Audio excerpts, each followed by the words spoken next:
Friends, when we hear the name Burkina Faso, images of Africa's struggles, revolutions, and breathtaking natural landscapes come to mind. But there's something else, something unexpected, that has shocked the world.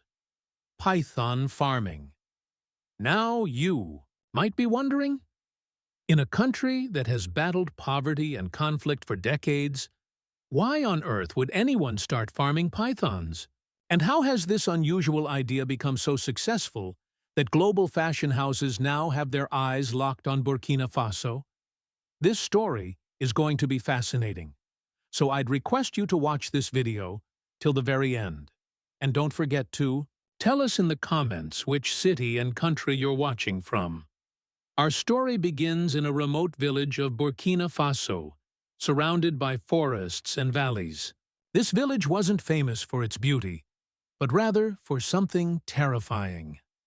Every year, hundreds of lives were lost here to giant, deadly python attacks.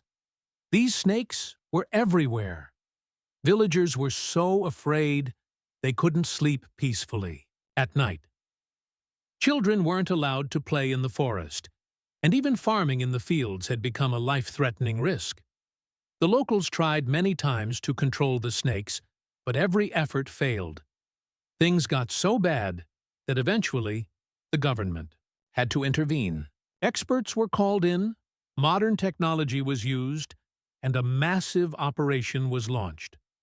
Thousands of pythons were captured from every corner of the village.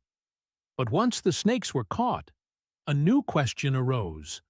What should be done with them? Killing them was one option. But at that moment, a young military officer named Ibrahim Traoré, a man with extraordinary vision, suggested something revolutionary. Through his research, he discovered that python skin is a prized treasure in the global fashion industry. Luxury brands like Gucci and Louis Vuitton use it to make bags and shoes worth thousands of dollars, sometimes even millions. Traoré convinced the villagers not to kill the snakes, but to raise them. He explained that if the pythons were cared for properly, their skins could be sold to international markets and transform the village's future. It was a bold and risky idea, but the villagers had nothing to lose. They had been fighting pythons for years. Why not try to benefit from them instead? The government also took interest, providing funds and experts to support the project.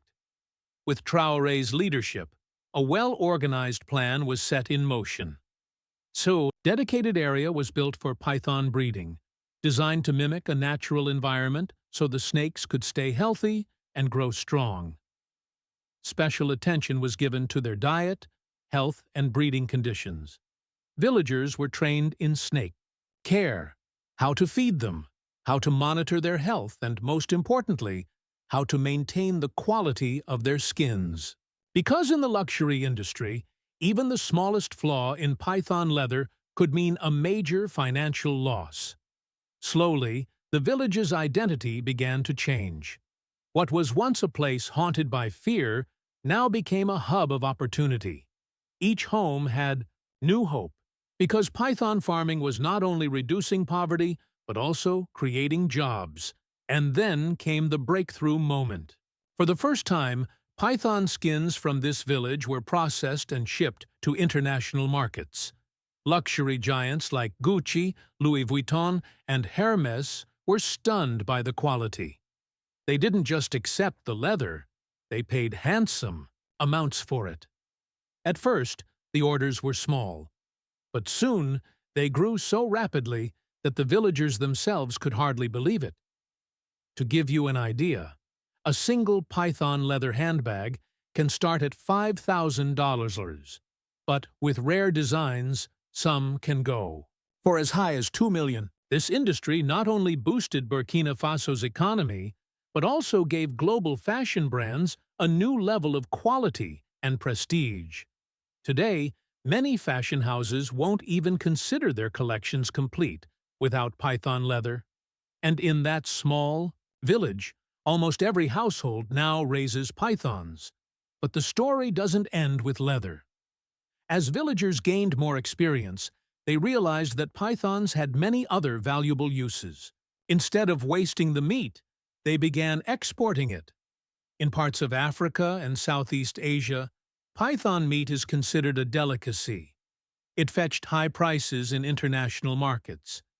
The snake's fat also became a precious resource. Villagers learned to process it into oil, which is now sold to cosmetic companies. This oil is known for keeping skin soft and even healing small wounds. Women in the village started making herbal skincare products with it, which quickly became popular in local markets. Even the teeth, claws, and bones of the pythons weren't wasted. These were turned into jewelry and decorative items, attracting tourists and adding yet another source of income. Each handcrafted piece carried the culture and creativity of the village. Friends, the story of this village in Burkina Faso is more than just the success of python farming. It's a living example of human struggle, creativity, and resilience.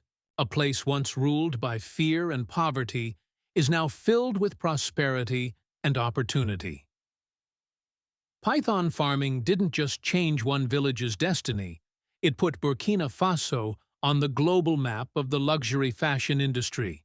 And behind it all was the visionary leadership of Ibrahim Traoré. So, dear friends, that's all for today's video. If you enjoyed this story, don't forget to subscribe to our channel and hit the bell icon so you never miss more fascinating stories like this.